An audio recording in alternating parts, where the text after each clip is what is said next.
tissue mo.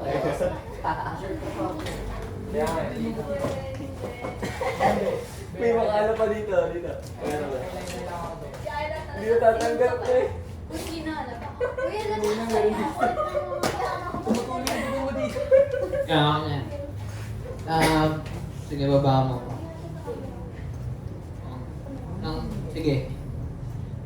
Kasama konti. Baba mo. Naka-play na yan. Naka-connect ko sa wifi yung laptop. Hindi ko makita yung ating ano. Ayan, okay lang.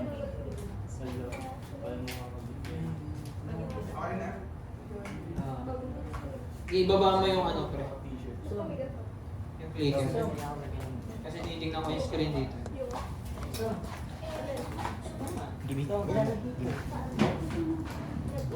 Baba mo yung clicker, pre.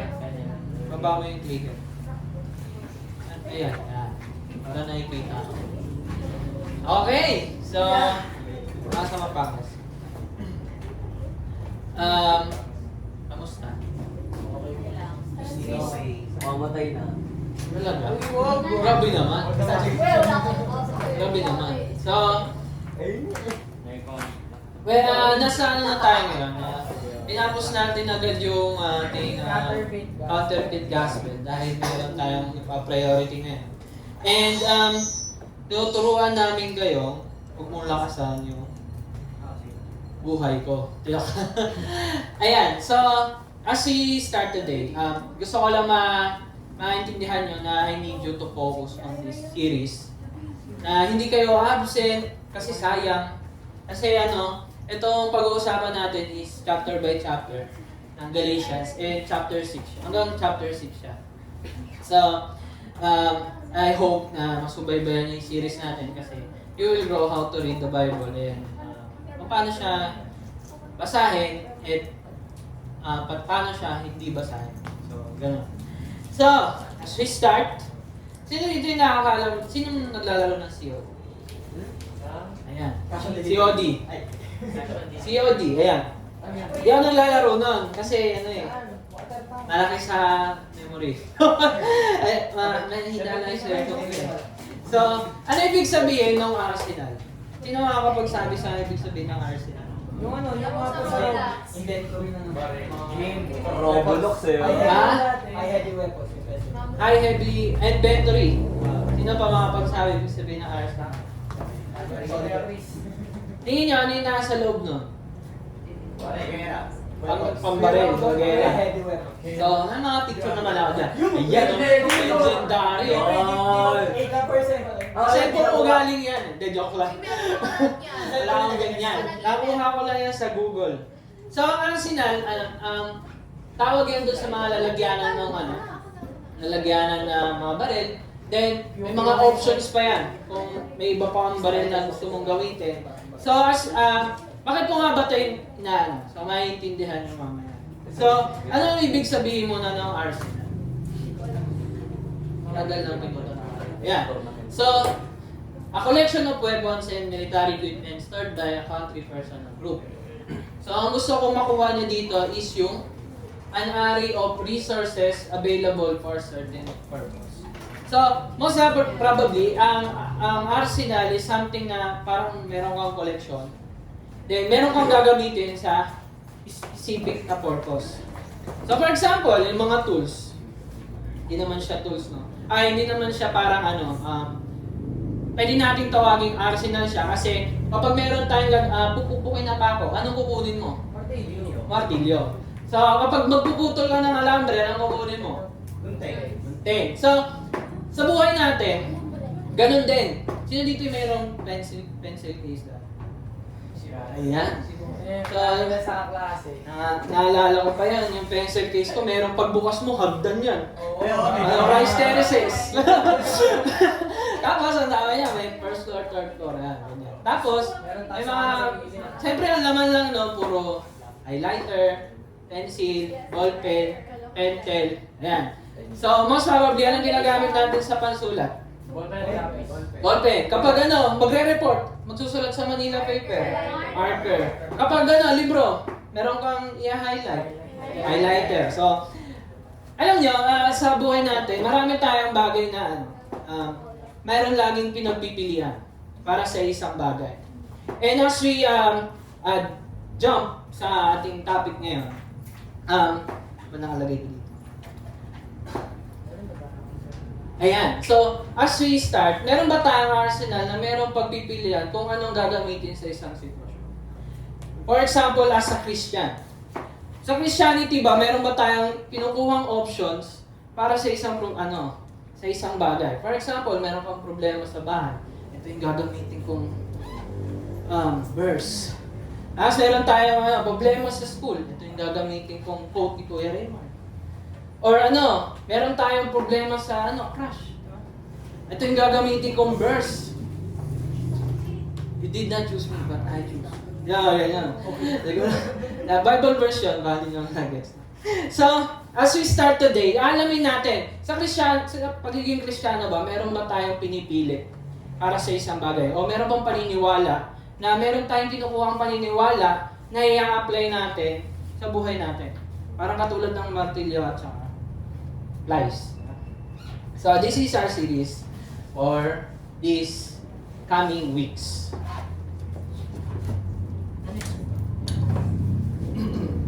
Ayan, mag-name. I-edit na naman ako sa video niya. Pa-next natin eh. Baka natin delay. Ayan. So, ako gumawa niya. Then, it is a 5-week series. I hope na I hope umabot to sa before mag-anniversary ang ating night. So, sino excited sa anniversary? Ayan. So, be ready lang kasi magagamit natin tong Galatians pagdating hanggang sa anniversary. Kasi napakahalaga nito when we invite someone dito sa church. Then, yung mga bagay na dapat nilang malaman kapag iniimbita natin sila dito. So, makukuha natin yan dito. And as we going to, ito yung ating mga topics for this 5 week. So, ayan. Yan yung mga tinira ni Paul. Si Paul ang ating pag-uusapan dito, Apostle Paul. So, alamin natin lahat yan. So, medyo lang to, marami akong verses na inanda, marami akong bagay na baka hindi nyo mamuya. So, I'm hoping na itong and I pray na itong ating pag-uusapan is maging kaya-aya sa inyong pandinig. So, before we start, let us pray. Heavenly Father, Panginoon, marami pong salamat sa hapong ito, Panginoon, sa malamig na hapong ito, Panginoon, na ipinagkaloob mo sa amin. I pray, Panginoon, na in this series, Panginoon, ipakilala mo kung sino ka. Kung ano yung mga ginawa mo, Panginoon, at kung ano pa yung mga gagawin mo, Panginoon, sa aming buhay. And I hope and I pray, Panginoon, na may this series, Panginoon, maturuan kami kung paano magbasa. Masala, Panginoon, lahat ng mga naririnig namin sa aming paligid at kung ano lang yung dapat na ina-absorb ng aming puso at isipan, Panginoon. Lord, Ikaw nga po ang siyang maggabay, Ikaw po ang siyang maglambot, Panginoon, ng aming mga pusong matitigas. Tawarin mo po kami sa aming mga kasalanan at maraming salamat dahil kami ay iyong tinanggap at minahal at pinatawad sa pangalan ni Jesus. Ang lahat ay magsabi na, Amen. So before we start, siyempre alamin natin kung bakit nagsulat. No? Meron ba dito, bigla ka na lang nagsulat tapos babasahin mo to, pre? Tapos nakalagay doon, pare, mahal mo ba ako? Ayun, so, meron laging dahilan kung bakit tayo nagsusulat. Or bakit natin susulatan. Or bakit natin i-chat. Sa panahon natin ngayon, chat eh. Pero sa panahon nila, letter.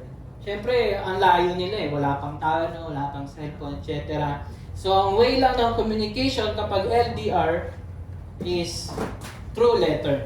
So, lahat naman dito mayroong messenger. Nagchat-chat, no? Yung excited kapag bubuksan yung messenger. So, before we start, alamin natin kung bakit ba sinulat ni Paul ito sa mga taga-Galatians. So, makaka-relate tayo dito kasi yung Galatian is a church. Katulad din natin LPCF. Pwede niya sabihin na letter to LPCF. Pero dito, sabi niya dito, letter for Galatians. So, ito na yung ating box. I-check ko lang ating oras. Ayan. So, Galatia is a church that came into being as a result of God's work in the life of Paul's proclamation of the gospel. So, si Paul, isa siyang Israelite, and then napunta siya sa Galatia. And then, nagtayo siya doon ng church. So, most probably, siya yung founder ng church doon. Then, when Paul left, so, syempre, naturuan niya na, nakapag-build na siya ng church doon. Umalis siya. Nang saglit na panahon, and then nagkaroon ng crisis na binisita ang church nila ng mga false teachers. So, let's be aware dun sa false teachers. So, next, na-convince, then dumating ang mga false teachers, na-convince ang mga Galatians sa false gospel ng mga false teachers. Parang nabubulol na. Dapat may gawin muna sila para ma-convert sila as a Jew or Israelite. Siyempre, yung mga Galatia, hindi naman sila Israelite. Ano sila? Hindi sila magkalahi, kumbaga. So, parang yun yung tinuturo ng mga false teachers. Then, yung tinuturo nila is sa false gospel na, yes, Jesus, but you must be circumcised, eat kosher, and observe Sabbath. So, ano ibig sabihin ng circumcised? Tuli yan. So, sa kanila, sa Israel nang galing yan. Then, yung kosher, yun yung sinusundan nilang kainin. So, di sila pwedeng kumain ng baboy, pwedeng kumain ng manok. Ano lang, tupa lang. Then, tsaka meron pang iba. Marami yan. Then, observe Sabbath is yung kapag araw ng pahinga, tuwing Sabbath. So, doon nang galing yan. So, ang sinasabi dyan, yes, Jesus, pero sundin mo muna itong mga to. Yun yung tinuturo ng mga false teachers doon. And then, nagsulat si Paul kasi, so Paul was broken-hearted and angry, kaya sumulat siya sa mga taga-Galatia. So, syempre, kapag ikaw broken-hearted ka, di ba? Ang haba ng chat mo niya, di ba? Grabe. Parang listo talaga. So, ayun yung ginawa ni Paul ngayon. So, ito ang ating pag-uusapan sa unang week natin. So, yung opening letter, syempre, meron opening lagi yan na ginagawa sa letter. And then, yung indirect appeal ni Paul sa mga taga-Galatia. So, first, let us focus lang dito. Kasi, medyo mahirap lang tayo dito makaano. Kasi, ang gagawin lang natin ngayon is introduction of kung sino si Paul, and then kung bakit siya nagtayo ng church sa Galatia. So, mas mapabilitan. So, let's go. Sino may dalang Bible? Chris. So, ayun. So, as we go through sa ating series, magdala po tayo ng Bible or mag-install. So that talagang pa-practice nyo magbasa. So, malalaman nyo rin kung bakit kailangan magbasa. Bakit kailangan pumunta ng church, di ba? Parang nakakapagod naman makinig sa'yo, kuya. So, ito ang ating first verse. Galatians 1:1-2. Yes. Paul. So, dyan lang muna tayo kung sino muna si Paul? Kasi kailangan natin makilala muna si Paul. Bago natin, syempre kailangan mo muna makilala yung taong nag-chat sa'yo. Diba? Sino ka ba? Who you? Diba? So, papakilala natin si Paul ngayon. So, who is Paul? So si Paul, sabi niya sa Philippians 3:5, sabi niya dyan, I was circumcised when I was 8 days old. Kasi sa Israel, dapat 8 days old ka pala, 8 araw na taong gulang, tutulian ka na. So sa atin ngayon, ang ginagawa natin kapag mga 8 years old na 7 or 6 or 10, di ba? Doon na nagpapatuli. Pero dito sa nila, papatuloy na sila. And I am a pure-blooded citizen of Israel. Ang Israel, yun lang yung bansa na kung saan nagdadirect na kinakausap ni Lord. Or pinubuhusan ng blessing ni Lord. Or pinili ni Lord para ipakalat ang blessing sa buong mundo. So Israel ang pinili ni Lord. Then, and a member of the tribe of Benjamin, then marami silang tribe, isa siya doon. And a real Hebrew, if there ever was, I was a member of the Pharisees. So, hindi lang siya pinanganak na Hebrew. Kumbaga, pinalaki siya, bata pa lang siya, nagbabasa na siya. Kinabisado niya na yan. Yung scriptures, yung mga batas ni Lord. Then, who demand the strictest obedience to the Jewish? Siya yung nagdidemand na dapat ito magawa mo. Ikaw, bawal ka mag-ano. Siya talaga, lahat perfect niya yan. Pina-perfect niya. Pero hindi ko sinabing na-perfect niya. Pero ginagawa niya lahat yon ng stricto. Sino dito yung gusto ng stricto? Di ba hirap kapag laging stricto? Parang laging kinokontrol yung buhay mo.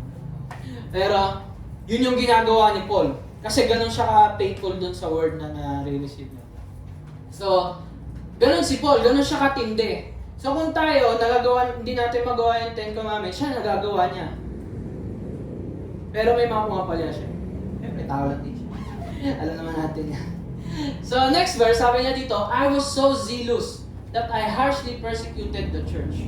And as for righteousness, I obeyed the law without fault. So, kapag sumusunod siya, talagang sobrang niya, yung deboto talaga.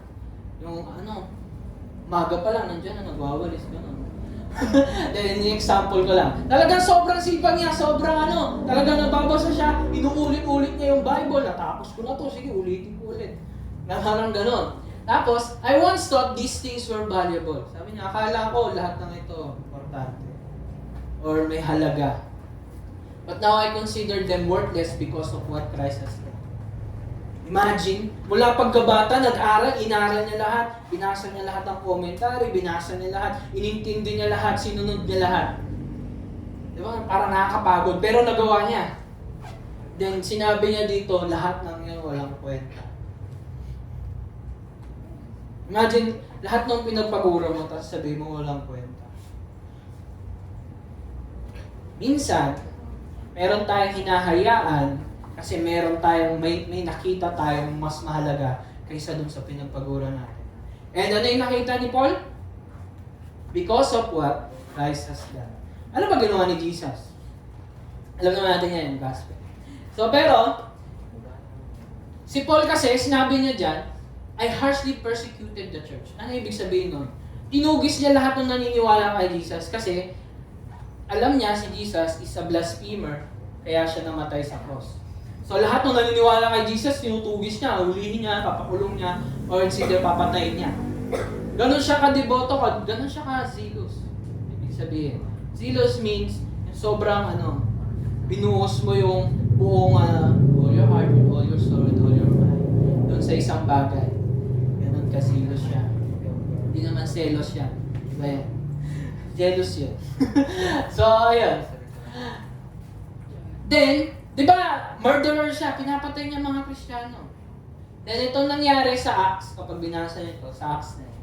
But Saul still breathing threats and murder against the disciples of the Lord. Kuya, bakit Saul? Di ba, Paul yung pinag-usapan natin ngayon? Kasi, ang una niyang, ang pangalan niya talaga is Saul. Then, kapag binasa natin to sa Acts 13, but Saul who was called Paul, tinawag siyang Paul after niya ma-filled with the Holy Spirit. Look intently at him. So, nung na-convert siya, yung pangalan niya nag-convert din. Parang, most of the Bible ganun yung nangyayari. Si Abraham naging Abraham. Si Sarai naging Sarah. So, iniiba. Kapag ganun man lagi. Hindi naman sa pangalan. Hindi ko naman sinasabi bayin yung pangalan. Pero, once na nagpapakilala si Lord sa isang tao, may nagbabago talaga. Pero dito, tinawag siyang Paul kasi pumunta siya sa Gentiles. So parang pumunta siya sa, kunyari Saul is Tagalog, tapos nung pumunta siya ng Amerika, nagpalit siya ng Paul para medyo bagay sa pangalan ng mga Amerikano. Parang ganon. Kasi siya ay Israelite, and then pumunta siya sa Gentile world or sa lugar labas ng Israel. So, sana mag-guess yun. So, tinawag siyang Paul. Pero dito, tinawag siyang Saul. Yun muna. So, still breathing threats. Alam mo yun, yung paghinga niya, talagang nananakot siya. Kayo, pag hindi kayo tumigil yan kay Jesus, yari kayo sa akin. Parang gano'n. And then, murder against the disciples of the Lord. Pinatay niya yung mga Kristiyano. Marami siyang napatay ng Kristiyano. Went to the high priest and asked him for letters to the synagogues at Damascus.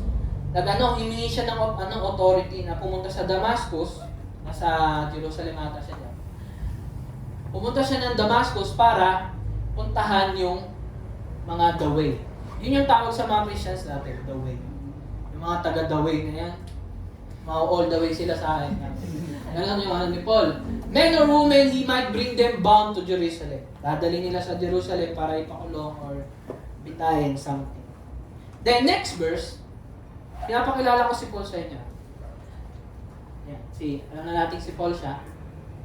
Now, as he went on his way, he approached Damascus. Mapapunta siya ng Damascus. And suddenly, a light from heaven shone around him. Biglang may maliwanag na pumalibog sa kanya. Sobrang liwanag, siguro pumuti yung kutis niya. No? Sana ganun. Pero may dumating na liwanag. And falling to the ground, he heard a voice saying to him, Saul, Saul, why are you persecuting me? Ginawa kong red yan kasi ang nagsalita dyan ay si Jesus. And he said, who are you, Lord? And he said, I am Jesus whom you are persecuting, but rise and enter the city and you will be told what you are to do. Yung liwanag na yun, si Jesus yung nagpakita at sinabing, Saul, bakit mo ako pinipersecute?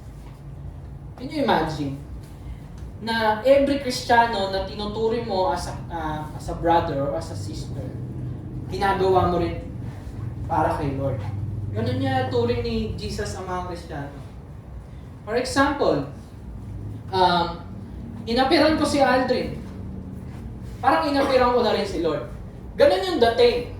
So, nung ginagawa ni Paul na pinipersecute niya o hinuhuli niya yung mga Kristiyano, as if parang yun na rin yung ginagawa niya kay Jesus. That's why sinabi ni Jesus is, why are you persecuting me? Bakit ba pinipersecute yung mga Kristiyano?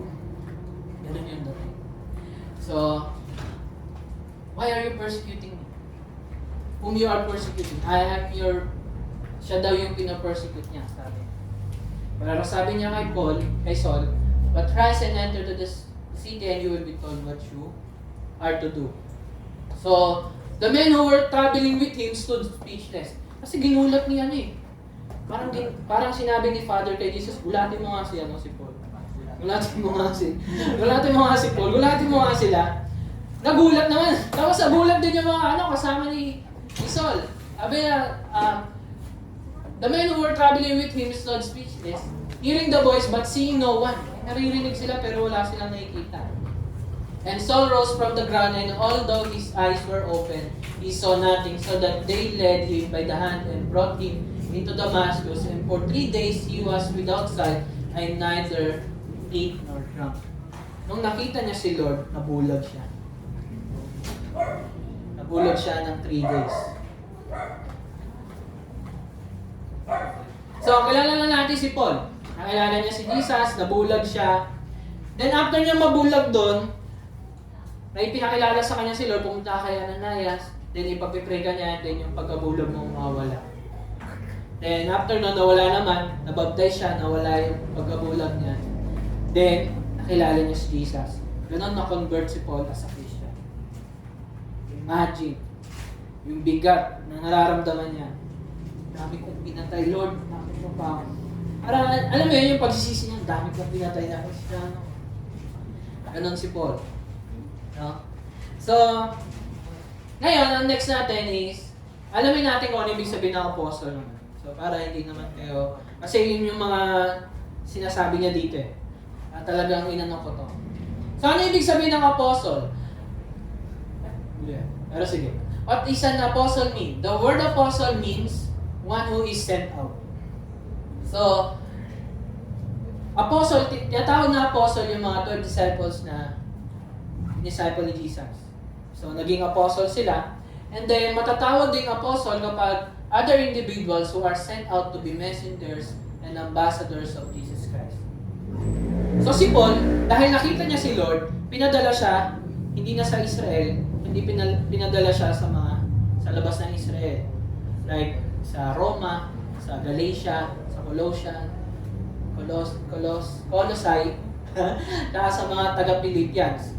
So, para makapag-preach siya doon, siya yung tinawag ni Lord. Siya yung pinatawag ni Lord na mag-preach doon. So, isa siya sa mga apostle. So, yun na yung pwede natin sabihin dyan. Kaya, tinatawag niya yung sarili niya na apostle. Kasi sinasabi nung iba, na apostle lang yung mga nakasama ni Jesus. Hindi ka kasama Paul. yung mga ano na, naging disciple ni Jesus. Pero ang laban ni Paul is sinasabi niya, nakita ko si Lord. And then pinadala niya ako sa inyo, sa Gentile world. So, naging apostle siya. So, huwag tayo malito doon. Okay pa ba tayo dyan? Tapik-tapik sa katabi. Medyo na baka maboboring na kayo. Pero, mahalaga yun. So, ayan. So, sumunod dyan, Paul an apostle, not from men nor through man, but through Jesus Christ and God the Father, who raised him from the dead, and all the brothers who are with me to the churches of Galatia. Sabi niya, di ba, ibig sabihin ng apostle is one who sent. Sabi niya, I am the one who sent, not from men or nor through men. Parang sinasabi niya, hindi tao nagpadala sa akin. Hindi merong lang tao na nag-utos sa akin na pumunta sa inyo at mag-preach. Pero sabi niya, ang nagpadala sa akin is si Jesus Christ and God the Father, who raised him from the dead, and all the brothers who are with me to the churches of Galatia. So, ang lagi niya sinasabi, walang tao nagpadala sa akin dito. Hindi yung pastor ko, hindi yung mga tropa ko, hindi sila nagpadala sa akin para mag-preach sa inyo. Sinasabi niya na si Jesus mismo ang nagpadala sa akin sa inyo. So, yun yung sinasabi niya. So, that's why kaya siya nagtayo ng mga churches. So, alam niyo na kung bakit kumalat ang gospel sa buong mundo. So, doon nagsimula yan.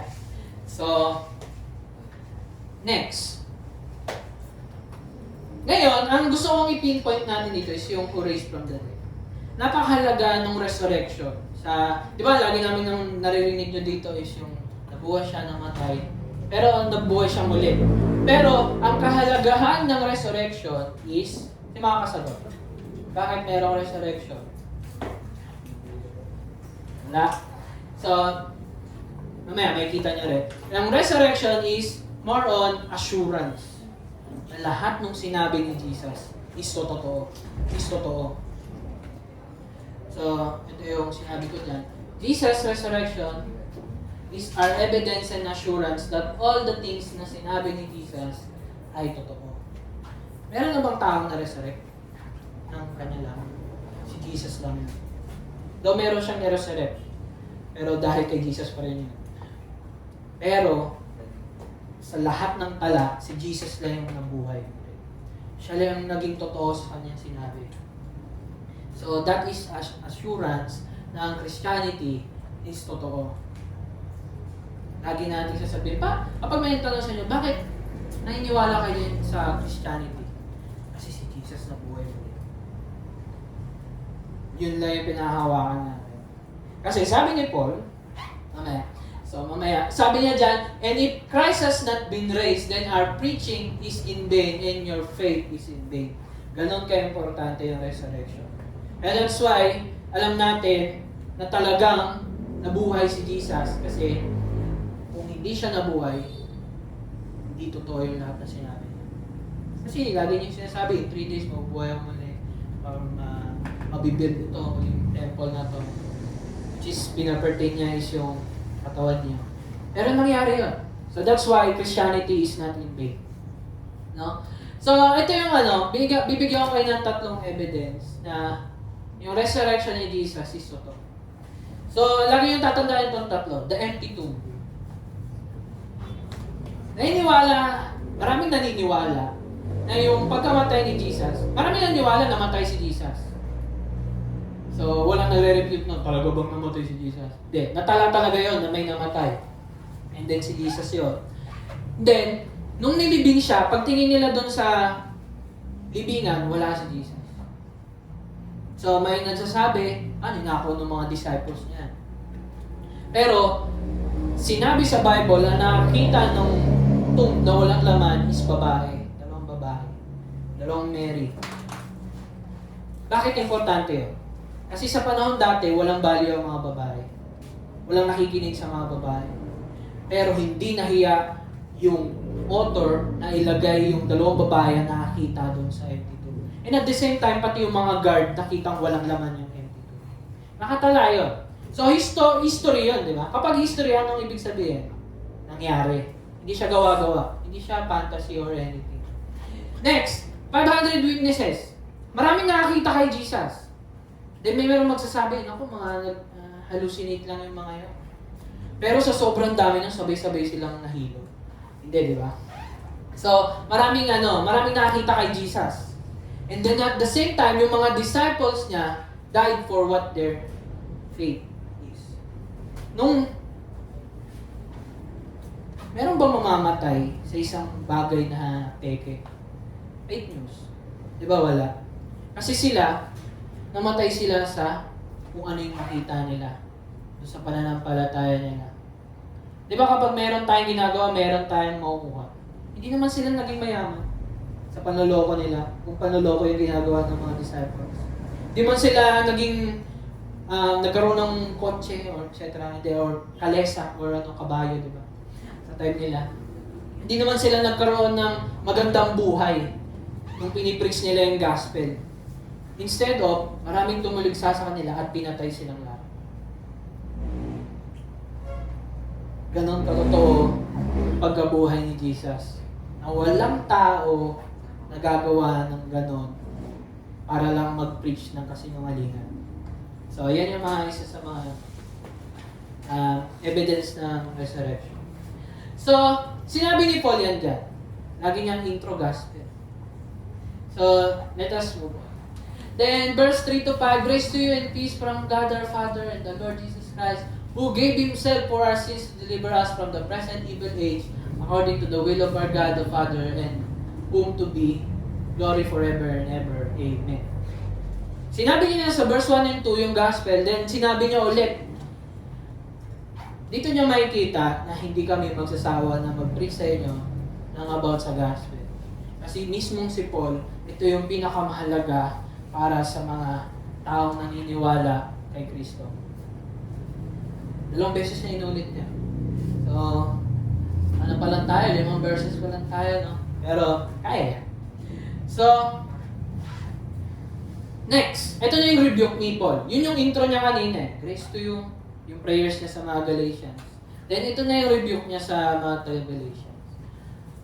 I am astonished. Di ba, alam niyo yung backstory? Broken-hearted si Paul. And then, galit.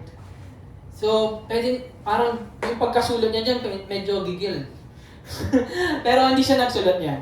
Pero, kasi medyo may edad na siya dyan. Pero, ayun nga, I am astonished that you are so quickly deserting Him who called you in the grace of Christ. Nung pagkaalis ni Paul sa Galatia, talagang tinalikuran nila si Lord sa paniniwala na to. Ano yun? And are turning to the different gospel, not that there is another one, but there are some who trouble you and want to distort the gospel of Christ. Merong mga dumating dyan na dinistort or pinerbert yung gospel. And alamin natin kung ano yun. Ano nga ba yung ibang gospel? So, bago yun, alamin muna natin kung ano yung gospel. So, meron tayong verse dyan. Baka kapag kailangan nyo, yan. 1 Corinthians 15, 1, 3 to 4. Now I will remind you, brothers, of the gospel I preach to you, which you receive, in which you stand. Ito yung pinahawakan mo. Ito yung pundasyon mo. No? For I delivered to you as of first importance. Dito, sinabi niya, ganun siya ka-importante, kaya ako napasulat sa inyo. Ganun siya. And what I also received, that Christ died for our sins in accordance with the scriptures, that He was buried, that He was raised on the third day in according with the scriptures. So, laging tatlo yan. Christ died for our sin, He was buried, and Christ raised on the third day. So, yan yung gospel. So, meron akong ginawang sariling version ng akin. Jesus Christ live a life that we can, died for the penalty of our sin, and rose from the dead. Now, for whoever believes in Him will be raised again, forgiven and accepted in God's presence, and that is eternal life. Yan yung pinahawakan natin, gospel. Yan lagi pinipreach ni Paul during their time, his time. So, ano yung different gospel na nare-receive ng Galatians? So, ito yung struggle nila ngayon. Jesus plus works. Ibig sabihin ng Jesus plus works na you will be saved and you will be makakaroon ka ng blessings kapag ginawa mo to. Ginawa mo tong listahan natin. Ginawa mo tong laging pupunta ng alas 8 tuwing Sunday. Lagi kang present. Pupunta ka ng langit. Alam mo, basta lahat ng mabuting bagay. Yan yung sinasabi nila. Jesus plus works equals salvation. Yan yung sinasabi nila dyan. So ano yung works na sinasabi ko dyan? Works and other beliefs ang nilalagay natin sa ating arsenal. Kaya ako in-intro yung arsenal. Ito yung ginagawa natin when things doesn't go sa gusto nating mangyari. For example, Lord, naniniwala ako sa'yo. Pero pagdating sa pagpili ng crush, doon ako sa horoscope titingin. Sabi sa horoscope, pag ito ka, February ako, so Pisces. So sinabi doon, may matatagpuan kang nakakulay black na buhok na babae. Ang dami naman doon. No? Pero ayun, example lang yun. Most of the time, nilalagay natin sila sa arsenal natin. Si Jesus, katabi niya yung horoscope. Ano pa? Pamahiin. Ako, pag nagwalis ka sa labas, masama yan. Diba? So ikaw, dahil tamad ka, hindi ako magwawalis, gabi eh. Diba? Gumawa ka pa ng parang para ano. So nilalagay natin yung sa arsenal natin. So, ito pa yan, mga ibang listahan. Salvation, blessings from God, Jesus, plus, good attitude and character. Sabihin mo kay Lord, pagpunta mo ng langit, bakit kita papapasukin? Wesley. Bakit kita papapasukin sa langit? Ngayon, pupunta ka sa arsenal mo. Good works, good attitude, good. Lord, mabait naman po ako eh. Pasukin niyo na po ako. Ganun tayo, di ba? Yan yung iniisip natin. O kaya meron pang isa. Christian. Tumingin sa arsenal niya. Obedience. Lord, nag-drums ako eh. Keyboard ako. Pindot. Nagpipindot din ako ng laptop. Pasukin ako sa langit. So minsan ganun yung nasa isip natin. Ano pa? Kaya pamahiin, horoscope, masipag sa church, rituals, and practice. Then marami pang iba. Minsan, nilalagay natin yan sa collection natin, sa arsenal natin, para gamitin para sa buhay natin.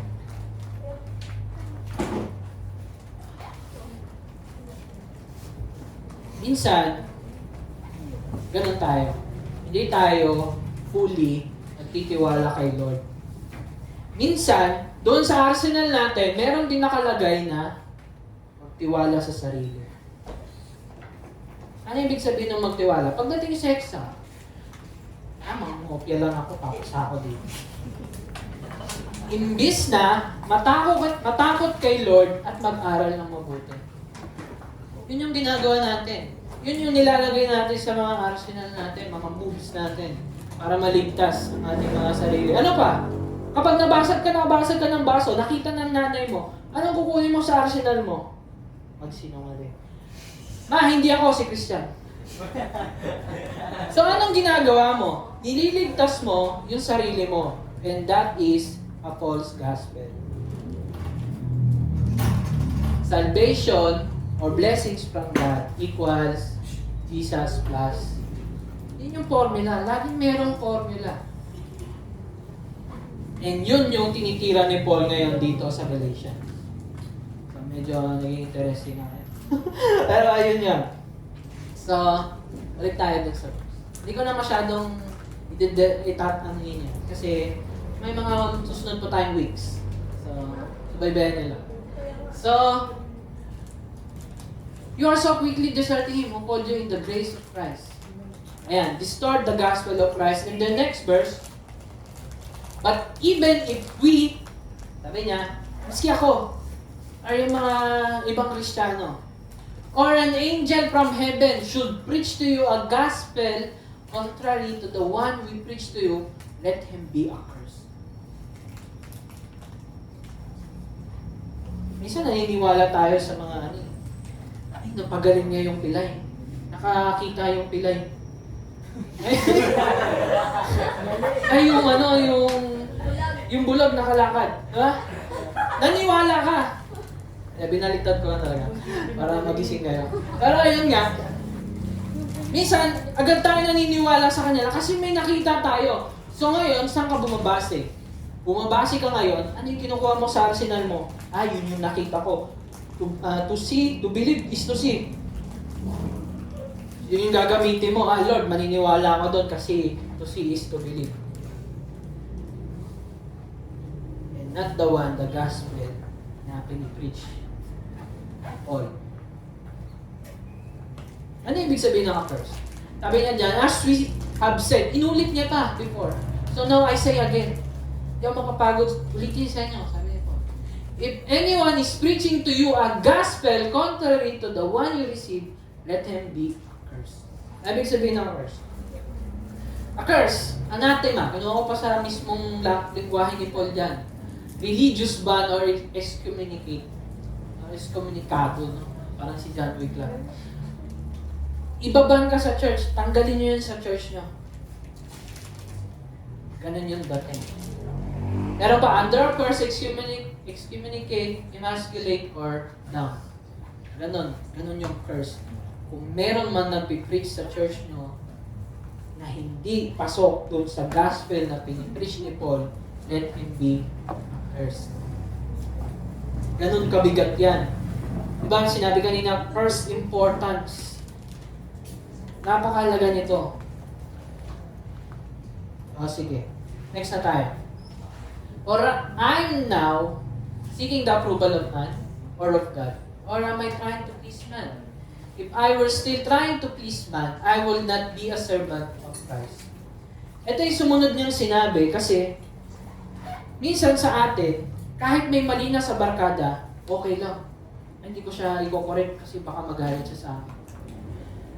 Minsan ganon, piniplease natin yung tao, okay lang matamaan yung pinaniniwalaan mo, ma-please mo lang yung kaibigan mo. Hindi mo sabihin sa kanya yung totoo. Hindi, okay lang yan. Sige. Matututunan niya rin yan. Hindi tayo, sa Christian, hindi natin piniplease ang tao, lalo na kung mali yung ginagawa nila, but we please God pagdating sa gospel. So, what I'm saying here, ngayon, lalo na mga estudyante, alam ko may mga i-invite kayo dito sa church. We are tend to please man para wala ng gulo. Yun yung madalas na natin gawin. O sige, yan na lang. But here, as a children of God, we are here to please God by telling them what true gospel is. Minsan, lagi natin pinapalitan talaga si Lord. Para walang gulo, para hindi sila masaktan. Pero if you say them what is true, even though masaktan sila, ang ginawa mo is you loving them also. Nasabi mo lang naman kasi mahal mo sila. Even though masakit para sa atin. And hindi may iwasan sa pagmamahal yung nasasaktan. Laging merong masasaktan, so huwag natin iiwasan yung masaktan. Okay?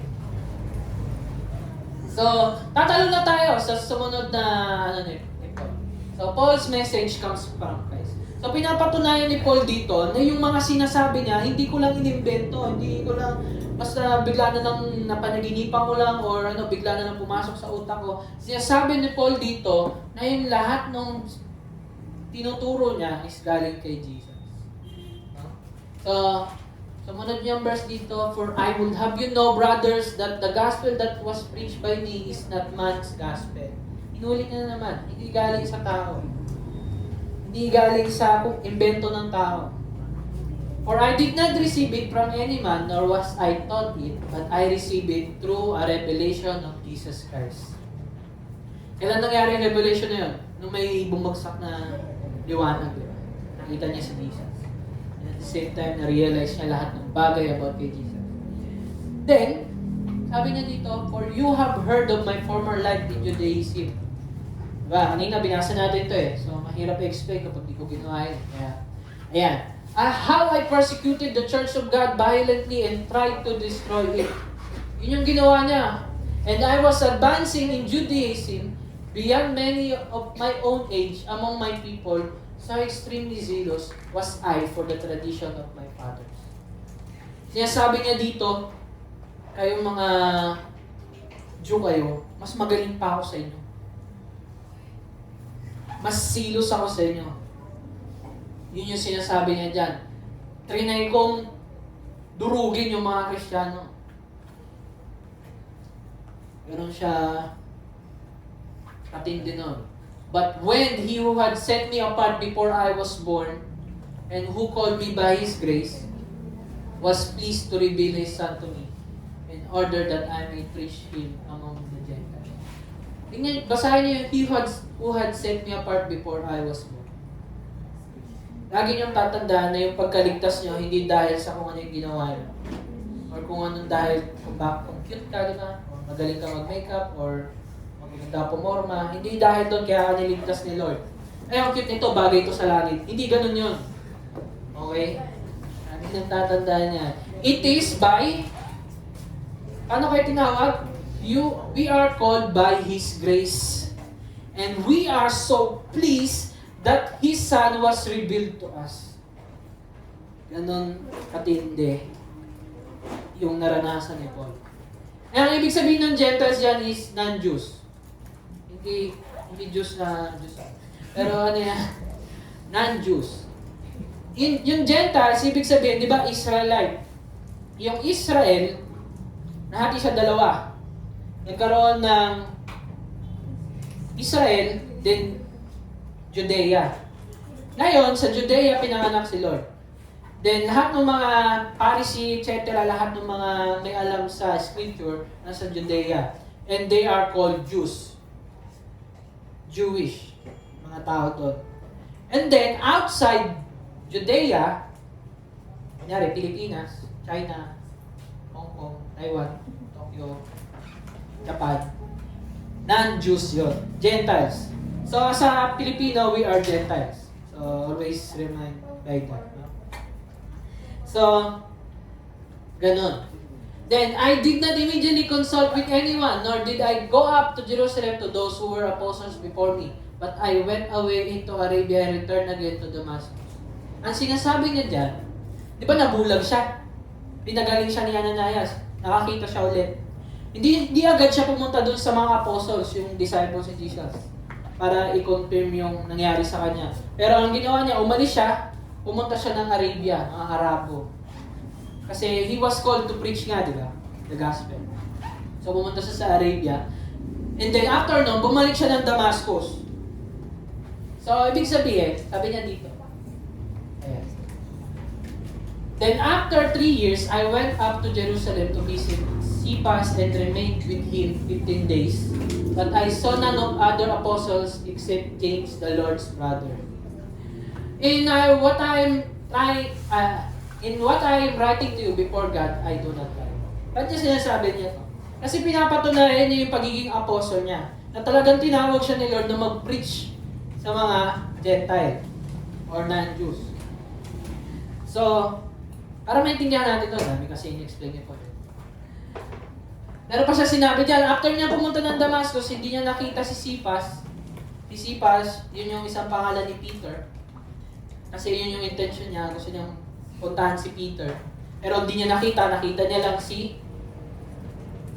James, yung kapatid ni Jesus. Ayan, James, the Lord's brother. So, hindi niya nakita si Peter. So, umalis muna siya. Then, pumunta sa region ng Syria, Cilicia, and I was still unknown in person to the churches of Judea that are in Christ. Hindi pa siya kilala ng mga Kristiyano doon sa sarili niyang bayan. Kasi hindi pa siya nagpakilala doon eh. Kasi wala si Peter.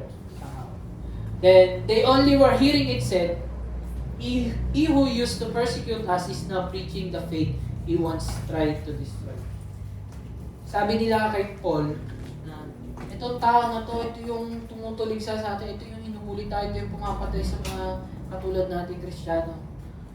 Pero ngayon, pinipreach niya na yung mga paniniwala natin na gusto niyang sirain dati. Ganun niya na-bless yung kapwa Kristiyano niya ngayon. And then, they glorified God because of it. So, yan yung last verses ng chapter 1. So, ang nangyari, i-summarize ko na ng konti yung sinabi niya dito. Kinukwento ni Paul ang nangyari sa kanya para bigyan diin na ang sinasabi niya ay hindi imbento lang. Or yung gospel, hindi niya imbento lang yun. Or gawa-gawa, kundi nanggaling ito kay Jesus. Yun yung pinupunto niya dyan. Then, di ba nga, nakita niya si Jesus, may liwanag, blinded, di ba? Parang, COD. Blinded. Then, nakita again, see again. Then, pumunta siya ng Arabia 3 years. Then, bumalik siya ng Jerusalem para may pagkita kay Peter or si Cephas. 15 days siya doon pero failed. Ang nakita niya lang si James. Then, pumunta siya ng regions of Syria para mag-preach ulit. Syria and Cilicia. So, ang lagi niya pa rin ginagawa, mag-preach ng gospel. So, yan yung nangyari sa kanya dyan. Then, ang tanong na bakit niya gusto makita si Peter? Kasi nung pinunta niya, wala eh. So, umalis mo na siya ulit, nag-preach siya ulit. Then, malaman natin yon sa next week. So, yun yung inaano ni, may cliffhanger tayo. So, yun yung, pinapatunayan niya na apostle siya dyan, ni Jesus Christ. Then, yun yung kinikwento niya. So, sa susunod na preaching, ikwento natin kung bakit niya gusto niya makita si Peter. So, ngayon, na tayo? Diba, nag-share si Paul ng gospel. So this time, sa preaching natin ngayon, sa preaching ko ngayon, I will share the gospel of Jesus Christ. Siyempre. So, babalik tayo doon sa Galatians 1:10. For I am now seeking the approval of man or of God. Some of us talaga, di natin ma-distinguish kung tao ba or si Lord ba yung ibig-please ko. Nanay ko ba, kaibigan ko ba, or si Lord. Pero as a servant of Christ, we are called to respond to the gospel of Christ and share it to everyone, and that is pleasing to God. If alam mo yung gospel ni Lord or yung ginawa ni Jesus para sa iyo is sobrang ganda. At sa sobrang pasasalamat mo, gusto mong malaman to sa iba. Malaman to ng iba. Di ba minsan tayo kapag nakakapanood tayo ng magandang palabas or movie, gusto natin ikwento. Then, ganun din dapat yung nararamdaman nyo sa gospel ni Jesus Christ. Hindi ito something na ikinakahiya kasi ito yung totoo at kailangan ng mga taong marinig. Anong sabi ko dito? Merong parable si Jesus. Ganito natin ma-appreciate yung gospel. Or what woman having 10 silver coins? Meron siyang 10 silver. If she loses 1 coin, does not light a lamp and sweep the house and seek diligently until she finds it? So meron siyang 10, may nawalang isa, naghanap siya, hinahanap niya. Kasi 20 pesos yun, barya. Ayun. Tapos, and when she has found it, she calls together her friends and neighbors, saying, "Rejoice with me, for I have found the coin that I had lost." Ganon ka-importante yung coin, nag-rejoice siya at sinabi niya sa mga kapitbahay niya, nakita ko na yung 20 pesos ko.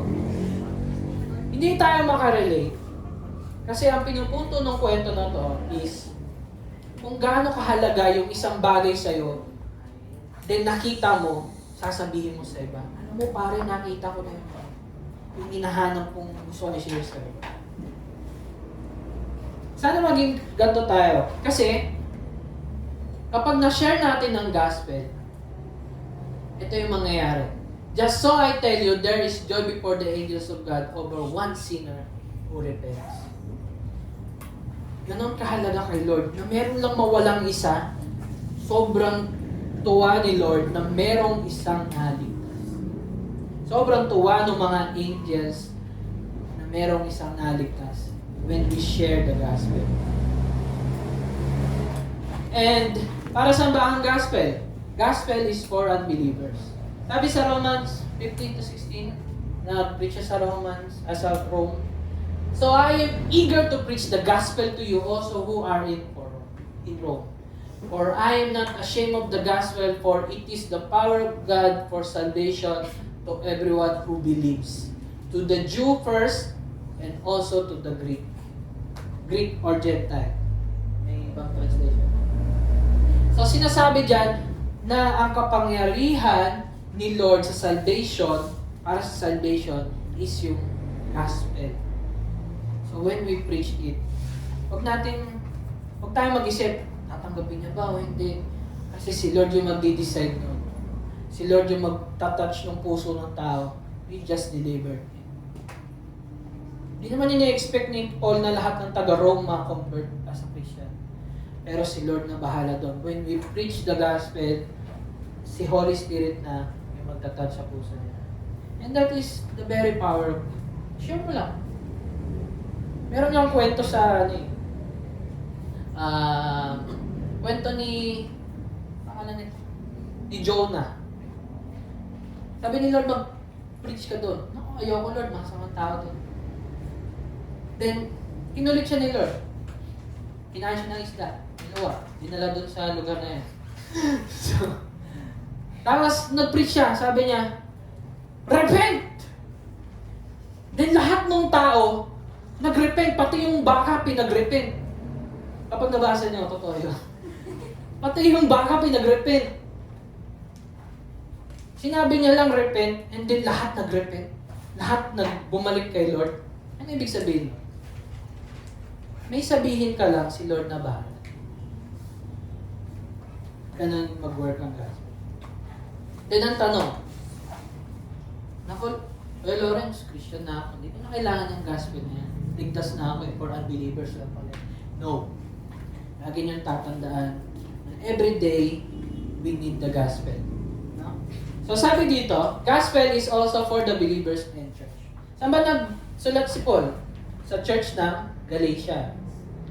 So, ang gospel is hindi lang para sa unbelievers, pero para sa lahat ng naniwala kay Jesus. Ang sabi dito, the message of the cross is foolish to those who are headed for destruction. Yung lahat na nag-reject sa gospel, ang sa isip nila, katangahan yan. Yung Tagalog. Or kabubuhan. Foolishness. But we are Christians, church, who are being saved, know it is the very power of God.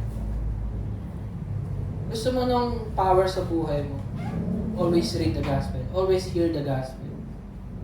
Because doon mo laging maririnig yung pagmamahal ni Lord para umiwas sa ayaw niya, sa kasalanan, mahalin yung mga nasa paligid mo, doon mo lang sa gospel yung makikita. Dahil nandun yung kapangyarihan ng Diyos. No? Ayun, balik tayo dito. For I now seeking the approval of men of God, or of God. When we preach the gospel, we please God. And, ba't ba natin kailangan marinig yung gospel araw-araw? Kasi need mong matutunan kung paano mo ito ma-share. Kung hindi mo ito laging maririnig, anong i-share mo? Alam mo, pre, nagkaroon ako ng motor eh. Punta ka ng church. Ganun ba? Bilinas ako ni Lord ng jowa. Punta ka ng church. Maraming kain. Ganun ba? Maraming pagkain. Ang sarap magluto ni Kuya Rayno. Ganun ba? Yun ba yung isi-share mo?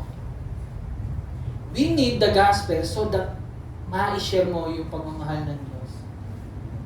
Sa kaibigan mo, sa magulang mo, sa pamilya mo, you are here. Hindi lang para sa'yo. You are here para rin sa mga pamilya mo, para rin sa mga kaibigan mo. Lahat ng mga taong minit ni Lord sa'yo. Then second, need mo laging ma-inlove kay Lord dito sa mundong punong-puno ng distraction. Sa gospel, lagi mong mararamdaman na yung pagmamahal ni Lord. Paano ka ma-inlove sa isang tao? Kapag meron siyang ginawang ka-inlove, tapos lagi niya pang ginagawa, talagang mako-fall ka. Pero kung ibabalik natin dito, kapag lagi mong naririnig yung ginawa ni Lord para sa'yo, lagi kang ma-in-love, and lagi mong maaalala yun. At lagi mong, wala nang time para umalis ka sa sa pagmamahal niya kasi lagi mong naririnig, lagi mong na-appreciate. And then last, need mo laging maramdaman yon na you are doing good works dahil sa sobrang pasasalamat sa ginawa ni Jesus para sa iyo. Now, if you appreciate the gospel of Jesus Christ, lagi kang magpapasalamat. Hindi ka na gumagawa para, hindi mo na kukunin sa arsenal mo yung good works. Lord, papasukin mo ang langit. Hindi. Ginagawa mo na yung good works, nagiging mabait ka na, nagbabago na yung buhay mo dahil sa sobrang pasasalamat at pagmamahal ni Lord. And if we are so thankful, di natin kayang tanggihan yung mga inuutos sa atin, lalo na pagdating sa pag-share ng gospel or paglilingkod sa church. Diba? So, and this is the gospel. This is like where we are called to please God by preaching the gospel, just as how Jesus pleases and satisfies God's wrath for our sins. Hindi natin kayang mag-please kay Lord nang walang binabasehan. That's why we also need the gospel para lagi meron tayong pinagbabasehan. Lord, paano ba magpatawad? Tumingin ka kay Jesus. Lord, paano ba magmahal? Tumingin ka kay Jesus. Lord, paano ba kausapin to? Tumingin ka kay Jesus. Lord, paano ko ba i-please si Lord? Tumingin ka kay Jesus. O paano niya ginawa? E paano plinis ni Lord si Jesus? Sabi niya, paano plinis ni Jesus si God the Father? Sabi, for the wrath of God is revealed from heaven against all ungodliness and unrighteousness of men, who by their unrighteousness suppresses them. Yung galit ng Diyos, ni-reveal yung galit niya dun sa lahat ng ungodliness na ginawa natin, sa lahat ng kasalanan na ginawa natin. We are a group of sinners, right? Galit si Lord doon. Galit si Lord doon sa mga nagawa nating kasalanan. But Jesus, God showed His love for us. That while we were still sinners, Christ died for us. Since therefore we have now been justified by His blood, much more shall we be saved by Him from the wrath of God. And that's how God loves you. That's how Jesus pleases the Lord. And as I end, meron akong ulit parable na kinuha from Jesus. The kingdom of heaven is like a treasure that a man discovered hidden in a field. May nakita siyang treasure. In his excitement, he hid it again and sold everything he owned to get enough money to buy the field. Ano ang ibig sabihin ng parable niya? Ang meron siya nakitang treasure, lahat nung meron siya, ginawa niyang walang kwenta, lahat binenta niya, wala na tong kwenta sa akin, mahalaga to, itong treasure na to. Alala niyo yung sinabi ni Paul, lahat ng ginawa ko, lahat yan, ginawa ko yan, pero lahat yung worthless para sa ginawa ni Jesus, para sa akin. And that is the treasure. And so, lahat ng meron tayo sa arsenal natin, itataboy natin yun. Iiwanan natin yun. And we will keep this treasure with great importance. Na hindi hayaang mawala ito sa ating buhay, and that treasure is only Jesus. Nothing to add. Sa treasure na yun, ito lang yung i-keep natin. Kahit kailan walang makakatanggal. Kahit kailan walang hindi matatanggal sa ating buhay. Kasi nakita natin ito yung pinakamahalaga na ibinigay ng Diyos sa atin. At yun yung ginawa ni Jesus para sa atin.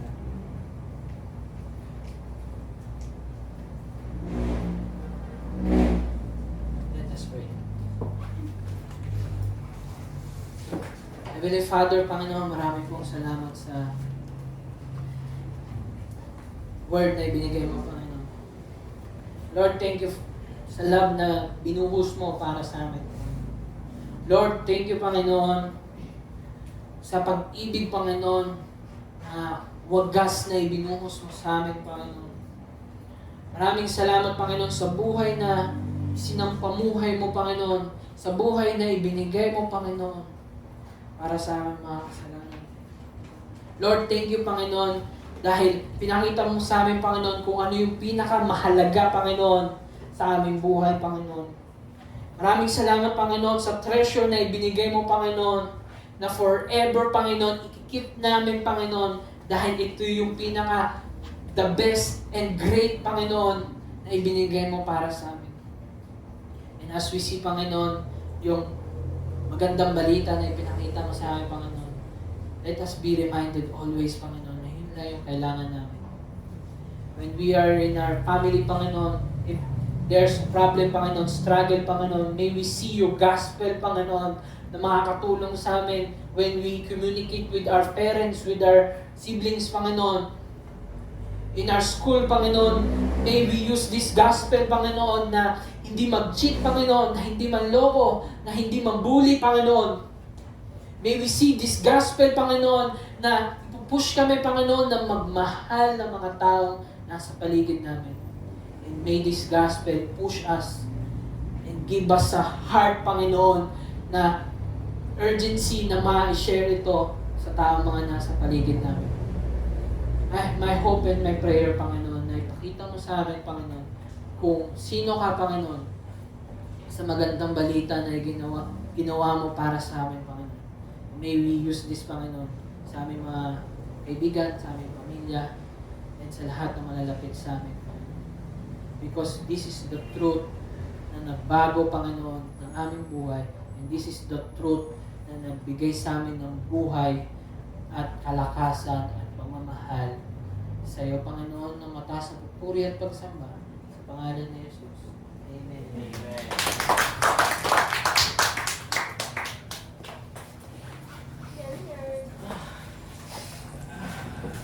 Break po, 5 minutes.